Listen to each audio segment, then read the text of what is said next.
Hello student, welcome to my channel AI biology. आणि या video लेक्चरमध्ये आपण डिस्कस करणार आहे जेनेटिक डिसऑर्डर. काय डिस्कस करणार आहे आपण? Genetic disorder. तर जास्त टाइम न वेस्ट करता चला आपण टॉपिकच्या इकडे उडूया.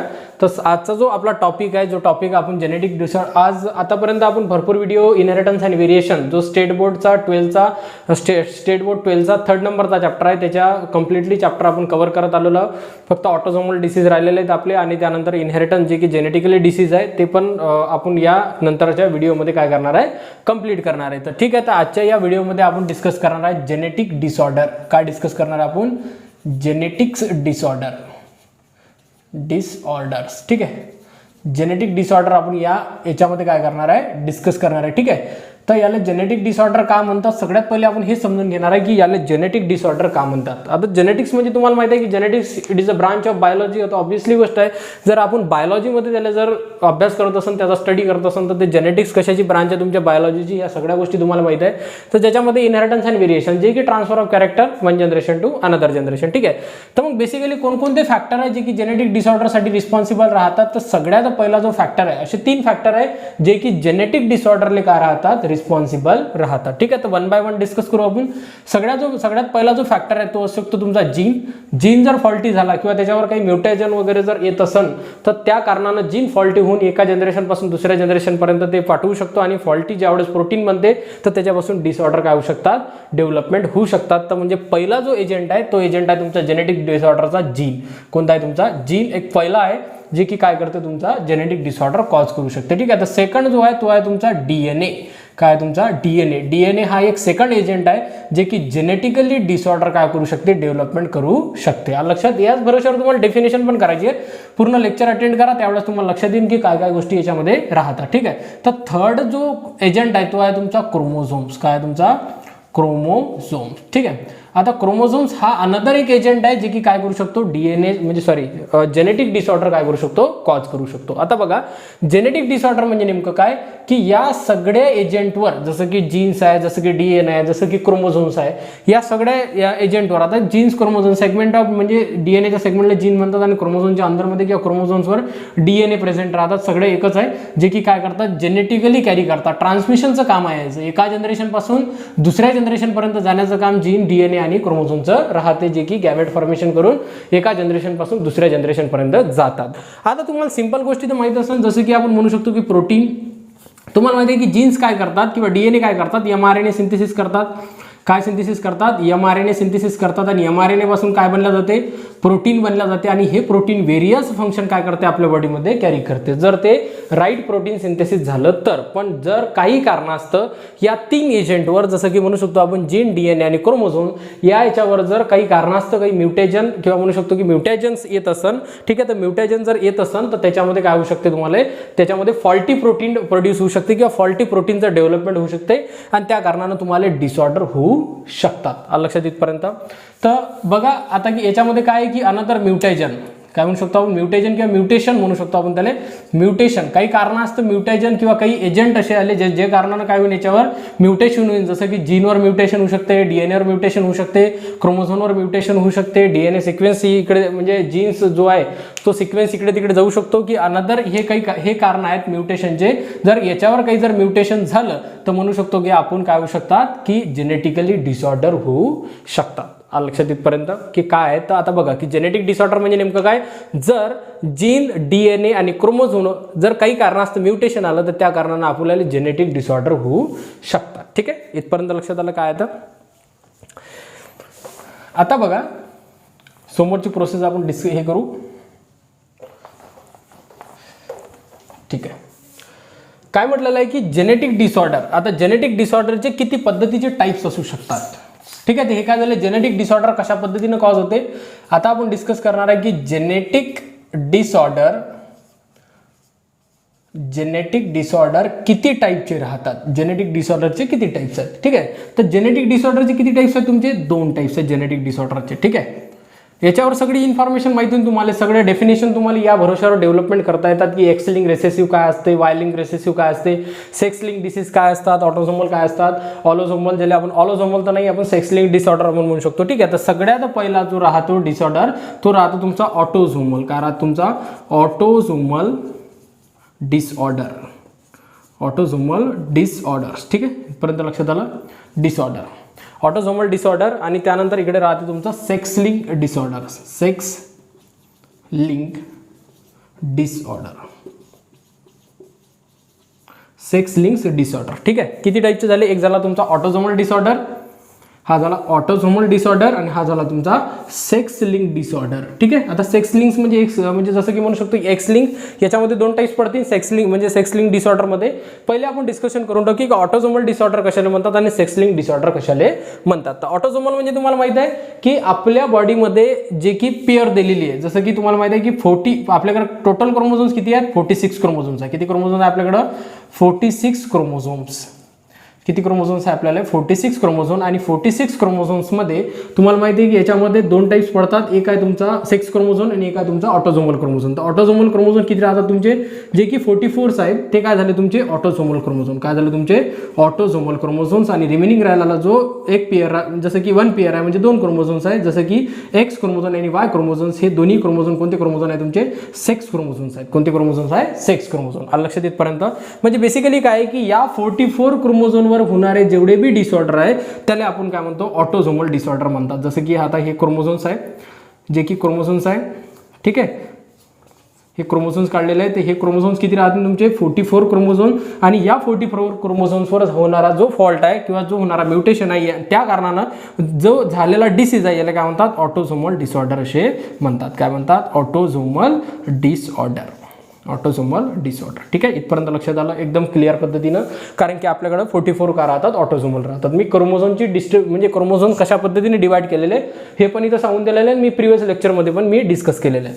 आता sex link disorder. Sex link disorder दोन टाईपचा असू शकतो. सेक्स लिंक डिसऑर्डरचा दोन टाईप्स आहे तुमचा एक्स लिंक डिसऑर्डर. हे काय तुमचा? X link disorder, x link disorder. आणि दुसरा आहे तुमचा Y link, Y link disorder, Y link disorder. ठीक आहे, अशा दोन टाईप पडतात तुम्हाला, एक्स लिंक डिसऑर्डर आणि वाय लिंक डिसऑर्डर. आता सिम्पली आहे, एक्स क्रोमोझोमवर जर काही फॉल्टी जीन असेल किंवा एक्स क्रोमोझोम पासून जर डिसऑर्डर एका म्हणजे डिसीज एका जनरेशन पासून दुसऱ्या जनरेशन पर्यंत जात असेल तर त्याला काय म्हणतात? एक्स लिंक डिसऑर्डर असे म्हणतात. लक्षात येतपर्यंत? आणि जर ते वाय क्रोमोझोमवर असेल तर त्याला काय म्हणतात? Y link disorder. लक्षात? वाय लिंक डिसऑर्डर आणि याला म्हणतात x link disorder. X link disorder. जर एक्स क्रोमोझोमवर असेल तर एक्स लिंक डिसऑर्डर आणि वाय क्रोमोझोमवर असेल तर वाय लिंक डिसऑर्डर. ठीक आहे, तर या व्हिडिओ लेक्चरमध्ये आपण पाहणार आहोत की एक्स लिंक डिसऑर्डरमध्ये तुम्हाला कलर ब्लाइंडचं एक एक्झाम्पल आहे, जे की कलर ब्लाइंडचं एक्झाम्पल आपण या व्हिडिओ लेक्चरमध्ये काय करणार आहे? डिस्कस करणार आहे. तर ह्या बेसिक डाटा आहे. बेसिक डाटा लक्षात ठेवा की जेनेटिक डिसऑर्डर म्हणजे काय? जीन डीएनए आणि क्रोमोझोमवर झालेला जे फॉल्ट आहे किंवा म्हणू शकतो की म्युटेशन आहे त्याच्यापासून होणारे जे फॉल्टी प्रोटीन्स वगैरे आहेत त्याच्यापासून काय होते? आपल्याला जेनेटिक डिसऑर्डर होतात. आणि जेनेटिक डिसऑर्डर किती प्रकारचे राहते? दोन, ऑटोझोमल आणि सेक्स लिंक. सेक्स लिंक मध्ये एक्स लिंक आणि वाय लिंक, आणि अनदर हे आहे तुमचा ऑटोझोमल डिसऑर्डर. ठीक आहे, चला तर याच्यामध्ये काय आपण एक्झाम्पल डिस्कस करणार आहे, जे की जे एक्झाम्पल आहे तुमचं कलर ब्लाइंडनेस. कोणतं एक्झाम्पल आहे तुमचं? Colour blindness. कलर ब्लाइंडनेसचा मिनिंग त्याच्यामध्ये दिलेलं आहे तुम्हाला. कलर ब्लाइंडनेस म्हणजे नेमकं काय की ब्लाइंडनेस म्हणजे आंधळेपणा होते. ठीक आहे, आंधळेपणा. आणि कलर म्हणजे काय की कलर आंधळेपणा, ज्याला आपण म्हणतो की ज्याच्यावर कलर आपल्याला कम्प्लिटली म्हणू शकतो कलर आपल्याला दिसणारच नाही त्याच्यामध्ये. Red and green colour. Colour ब्लाइंडचे व्हेरियस प्रकार आहेत त्याच्यामध्ये आपण रेड अँड ग्रीन कलरचा हा जो कॉमन एक प्रकार आहे किंवा टाइप्स आहे त्याच्यामध्ये आपण काय करणार आहे? डिस्कस करणार आहे. ठीक आहे, तर चला काय म्हटलं की colour blindness is the x link recessive disorder. हे सगळ्यात इम्पॉर्टंट आणि महत्त्वाची लाईन आहे. कोणता आहे तुमचा? X link recessive disorder. ठीक आहे, तर पहिली गोष्ट काय? कोणता लिंक आहे तो? X link. तुम्हाला माहिती की त्याच्यामध्ये मी पहिलेच सांगितलं की सेक्स लिंक राहतात. का राहतात तुमचे? सेक्स लिंक राहतात. आणि सेक्स लिंकचे जे डिसऑर्डर आहे त्याचे दोन टाइप्स आहे. एक राहते तुमचा एक्स लिंक, एक राहते तुमचा वाय लिंक. तर मग एक्स लिंक्स आणि वाय लिंक्स मध्ये हा जो डिसीज आहे तो आहे तुमचा एक्स लिंक डिसीज आहे. ठीक आहे, तर हे सगळ्यात इम्पॉर्टंट म्हणजे लाईन आहे या डिसीज मधली, जे की तुम्हाला सीईटी एक्झामसाठी मोस्ट फ्रिक्वेंटली विचारला गेलेला क्वेश्चन आहे. त्यानंतर नीटमध्ये पण हा क्वेश्चन बनू शकतो किंवा आलेला पण आहे. ठीक आहे, तर एक्स लिंक रेसेसिव्ह डिसऑर्डर आहे. आणि एक्स लिंक डिसऑर्डर असल्या कारण समोर काय दिलेलं आहे की वेअर पर्सन, काय म्हटलेलं आहे की वेअर पर्सन अनेबल टू, काय म्हटलेलं आहे? Unable to distinguish between red and green colour. म्हणजे बेसिकली काय आहे की ज्याले कलर ब्लाइंड आहे त्याला रेड कलर आणि ग्रीन कलर दिसत नाही. त्याच्या व्यतिरिक्त दुसरा कलर अपियर होतो, रेड अँड ग्रीन कलर त्याला दिसणार नाही. ठीक आहे, तर याच टर्मला आपण काय म्हणतो? कलर ब्लाइंडनेस असे म्हणतात. तर आता काय कारण आहे त्याला रेड अँड ग्रीन कलर दिसणार नाही? त्याच्या व्यतिरिक्त अनदर कलर त्याच्यामध्ये अपियर होईल. तर आपण एक आईची डायग्राम काढू, पहिले कॉन्सेप्ट पाहून घेऊ काय तर, आणि कॉन्सेप्ट पाहिल्यानंतर तुम्हाला लक्षात येईल की काय गोष्टी आहे. ठीक आहे, तर हे आयचं एक स्ट्रक्चर आहे आणि आयचं स्ट्रक्चर असल्या कारणानं लाईट अशा पद्धतीने इथून ट्रॅव्हल करा आणि इथं काय राहते तुमचे रिसेप्टर राहतात. काय राहतात? रिसेप्टर. पहिली गोष्ट तर हे कॉन्सेप्ट कोणत्या एक्झाममध्ये विचारलं जात नाही, म्हणजे कमी लो वेटेज दिला जाते की हे कॉन्सेप्ट तुम्हाला समजणं गरजेचं नाही. पण लक्षात ठेवा की इथं काय समोर पहिले लाईन कंप्लीट करू, नंतर तुम्हाला ह्या कॉन्सेप्ट लक्षात येईल. काय म्हटलेलं की cause due to recessive X link recessive genes आहे, हे तर तुम्हाला माहिती झालेलं आहे कारण की मी पहिले सांगितलं की रेसेसिव्ह आहे. त्याच्यामध्ये काय म्हटलं की which prevent formation of the colour sensitive cell on the cone in the retinal eyes. ठीक आहे, तर कोन्स आपल्या याच्यामध्ये या पोर्शनमध्ये रॅटिनल्समध्ये कोन्स राहतात. जसं की तुम्हाला माहिती आहे की हा ग्रीन कलर कोन्स आहे, त्याच्यामध्ये रेड कलर कोन्स आहे. तर मग बेसिकली काय आहे की हे जे कोन्स राहतात हे अब्सेंट राहतात. का राहतात? अब्सेंट. इथं जे कोन्स आहे, इथं रॉड्स राहतात, इथं कोन्स राहतात. तर मग हे जे कोन्स आहे जो की ग्रीन कलरसाठी रिस्पॉन्सिबल आहे, हा जो कोन्स आहे जो की रेड कलरसाठी रिस्पॉन्सिबल आहे, हे कोन्स त्याच्यामध्ये अब्सेंट असणे किंवा त्याचं प्रॉपर फंक्शन न करणे, तर त्या कारणाने तुम्हाला रेड अँड ग्रीन कलर दिसत नाही आणि याच कंडिशनले आपण काय म्हणतो? कलर ब्लाइंडनेस असे म्हणतात. ठीक आहे, आता हा जो कॉन्सेप्ट आहे हा जनरली विचारला जात नाही, जे की मी तुम्हाला सांगून दिला की काय कॉन्सेप्ट राहतो त्याच्यामध्ये. तर आता पाहू याचे एक्झाम्पल काय आहेत, तर कशा पद्धतीने याचे नोट्स बनतील आणि तुम्ही कशा पद्धतीने लक्ष ठेवू शकता. ठीक आहे, तर पहिली गोष्ट काय तर रेसेसिव्ह आहे आणि एक्स लिंक असल्या कारणानं फिमेलच्या 3 कंडिशन बनतील. किती कंडिशन बनतील? 3 कंडिशन. पहिलेच लक्षात ठेवायचं 3 कंडिशन, 1 फिमेल, 2 फिमेल आणि 3 फिमेल. तुम्हाला माहिती आहे की फिमेलकडे एक्स क्रोमोझोम किती राहतात? 2 एक्स क्रोमोझोम राहतात आणि मेलकडे एकच एक्स क्रोमोझोम राहते. म्हणून किती कंडिशन बनल्या? 2 कंडिशन. आता फिमेलच्या 3 कंडिशन का बनतात हे पण सांगणार आहे तुम्हाला. पहिले आपण आयडेंटिफाय करून टाकू काय गोष्टी असतात. तर आता पहिले बघा की ऍक्टिव्ह जीन आणि इनऍक्टिव्ह जीनचा कॉन्सेप्ट लक्षात ठेवा. ज्यावेळेस आपण एक्स कॅपिटल काढू तर हा कोणता झाला तुमचा? Inactive gene. आणि हा जेव्हा ऍक्टिव्ह होईल तर तो काय होईल? तुमच्या स्मॉल मध्ये लिहिले जाईल. एक्स स्मॉल म्हणजे कोणता जीन झाला तुमचा? Active gene. आणि एक्स कॅपिटल म्हणजे कोणता झाला तुमचा?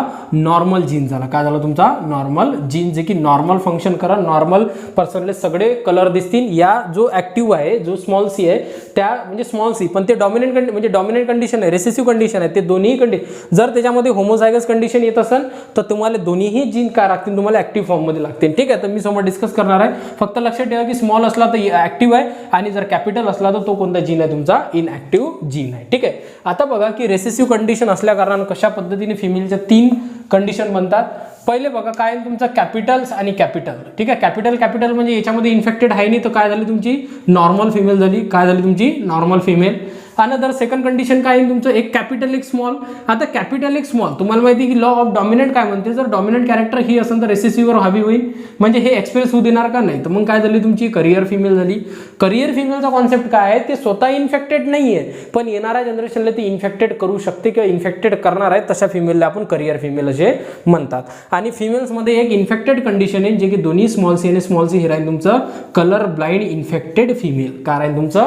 Colour blind infected female. लक्षात येतपर्यंत म्हणजे कलर ब्लाइंड. आता डॉमिनंट असल्या कारणानं दोन्हीही जीन आपल्याला तुम्हाला माहित आहे, सॉरी डॉमिनंट नाही, रेसेसिव्ह. म्हणजे रेसेसिव्ह ज्यावेळेस एखादी कंडिशन रेसेसिव्ह राहते तर ते होमोझायगस कंडिशन मध्ये लागेल तुम्हाला. त्याच्या व्यतिरिक्त हेट्रोझायगस कंडिशन मध्ये रेसेसिव्ह एक्सप्रेस होत नाही. लक्षात.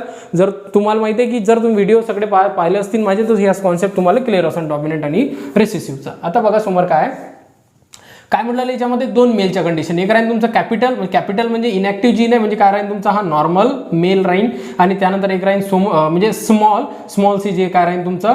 कलर ब्लाइंड इन्फेक्टेड मेल्स राहील तुमचा. लक्षात येतपर्यंत हे झाले नोट्स. म्हणजे नोट्स समजलं तुम्हाला कशा पद्धतीने डेव्हलपमेंट झाल्या. तर लक्षात येतपर्यंत आता बघा की एखादा एक्झाम्पल घेऊन घेऊ आपण. एक्झाम्पल सहित तुम्हाला लक्षात येऊन जाईल की काय गोष्टी राहतात. याच्यामधलेच एक्झाम्पल घेऊ आपण, जेणेकरून तुम्हाला इथंच लक्षात येऊन जाईल की कशा पद्धतीने याचे एक्झाम्पल तुम्हाला सॉल्व्ह करणे. सिंपल एक्झाम्पल आहे, पेपरमध्ये सिंपल विचारला जाईल असं जरुरी नाही, पण कलर ब्लाइंडचं एक्झाम्पल अल्टरनेटिव्ह इयरमध्ये किंवा म्हणजे 1-2 वर्षानंतर किंवा म्हणू शकतो की सारखं पण विचारलं जाते. कलर ब्लाइंडचं एक्झाम्पल बोर्डच्या पेपरमध्ये येते. ठीक आहे, तर बघा आता मेलची कंडिशन घेऊ. Infected male. आता इन्फेक्टेड मेल मॅरेज इंटू जसं म्हणू शकतो इन्फेक्टेड मेल आणि आपण घेऊ करियर फिमेल. तर याचं काय क्रॉसिंग पाहू आपण. Infected male. आता इन्फेक्टेड मेल काय तुमचं?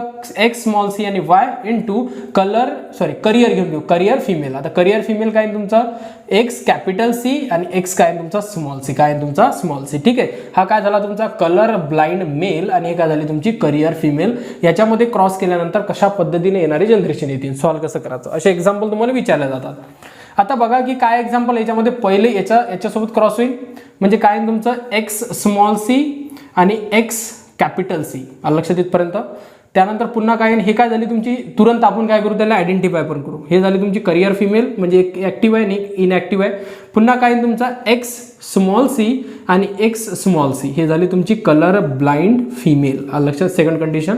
आता दुसरी कंडिशन, आता एक्स इकडला काय, एक्स कॅपिटल सी आणि वाय, हा झाला तुमचा कॅपिटल सी आल्यावर तुमचा नॉर्मल मेल. आणि पुन्हा काय तुमचं हे एक जनरेशन म्हणजे काय, एक्स स्मॉल सी आणि वाय. एक्स काय आला तुमचा, स्मॉल सी आला. म्हणजे बेसिकली काय झालं याच्यामध्ये, कलर ब्लाइंड मेलचं काय आलं याच्यामध्ये. ठीक आहे, तर कलर ब्लाइंड मेल, एक करियर फिमेल निघाली, एक कलर ब्लाइंड, त्यानंतर एक नॉर्मल आणि काय निघालं का, कलर ब्लाइंड. ठीक आहे, तर अशा पद्धतीचे जनरेशन तुम्हाला सॉल्व्ह करण्यासाठी एक्झाममध्ये विचारल्या जातात. तर त्याच्यासाठी तुम्हाला सगळ्यात महत्त्वाची गोष्ट काय की हे नोट्स पाठ असणं गरजेचं आहे. हा जीन्स रेसेसिव्ह असल्या कारणानं फिमेलच्या किती कंडिशन बनतात, 3 कंडिशन. एक राहते नॉर्मल, एक राहते करियर, एक राहते तुमचं कलर ब्लाइंड. आणि मेलकडे 2च एक्स क्रोमोझोम असल्या कारणाने एक राहते नॉर्मल आणि एक राहते तुमचं कलर ब्लाइंडनेस. आणि याच्यावर कोणत्याही पद्धतीचं तुम्हाला क्रॉस विचारल्या जाते. कोणीही कोणासोबत क्रॉस करू शकते, मेल अँड फिमेल. तर येणारी जनरेशन, एक जनरेशन किंवा येणारी जनरेशन तुम्हाला काय करणार आहे, सॉल्व्ह करणे आहे. ठीक आहे, तर अशाच पद्धतीच्या सोप्या आणि इझी कॉन्सेप्टसाठी चॅनलला सबस्क्राईब करा आणि ज्याला जरूरत आहे त्याला शेअर करा. ठीक आहे, थँक्यू.